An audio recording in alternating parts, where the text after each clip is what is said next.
Good morning student. आज आपको हम 16वां पाठ पढ़ाएंगे वीरोभिमन्यु, वीर अभिमन्यु।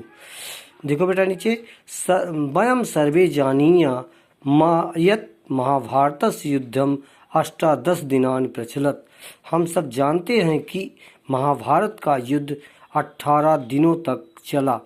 सर्वप्रथम कौरव पक्षे पितामह भीष्म सेनापति अभवत। सबसे पहले कौरव पक्ष में पितामह भीष्म को सेनापति बनाया गया। तेन 10 दिनानि यावत युद्धम अकरोत्। उन्होंने 10 दिन तक युद्ध किया। एकादशी दिवसे 11वें दिन द्रोणाचार्य सेनापति अभवत। 11वें दिन द्रोणाचार्य सेनापति हुए। स पंच दिनानि सेनापति आसीत्। वह 5 दिन तक सेनापति थे। पंचदशे दिवसे समागते स वीरगतिम प्राप्नोत्। 15वें दिन आने पर वह वीरगति को प्राप्त हुए।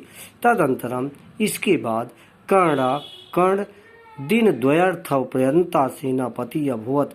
कर्ण 2 दिन तक सेनापति हुए रहे। तस्मिन् वीरगतिम, वो भी वीरगति को प्राप्त हुए।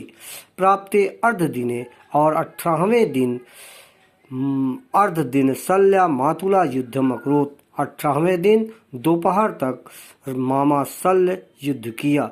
शेष अर्ध दिवसे, शेष आधे दिन भीमा और दुर्योधनयोः गदा युद्धम अभवत।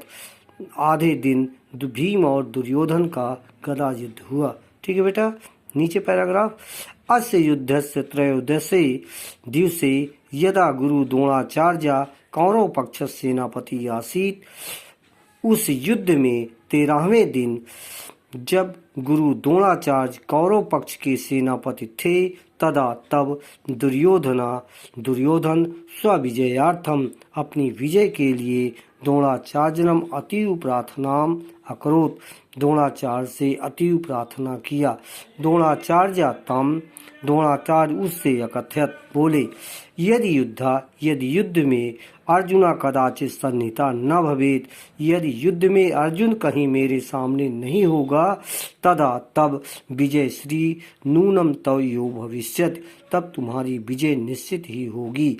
इदम श्रुत्वा, यह सुन करके दुर्योधन स्वपक्षीय, अपने पक्ष के सशप्तक वीर को आहूय, बुला करके अकथयत, कहा, तुम अर्जुनम युद्धाय आहूय, तुम अर्जुन के लिए युद्ध के लिए ललकार कर, अन्यत्र दूरम नीतवंता, अत्यंत दूर ले जाओ। तेन तथैव अकरोत्, उसने ऐसा ही किया। अयमेव समय, यही समय उचित था। इति निश्चित्वा, ऐसा निश्चय करके द्रोणाचार्य चक्रव्यूहम रचितवान, चक्रव्यूह की रचना किया। यस्य भेदनम, इसको तोड़ने के लिए अर्जुनस्य अन्य, अर्जुन के अतिरिक्त कोपि न अजनात, कोई नहीं जानता था। ठीक बेटा, नीचे पैराग्राफ देखो। महाराज युधिष्ठिरा अतीव व्याकुलो अभवत। महाराज युधिष्ठिर अत्यंत व्याकुल हुए।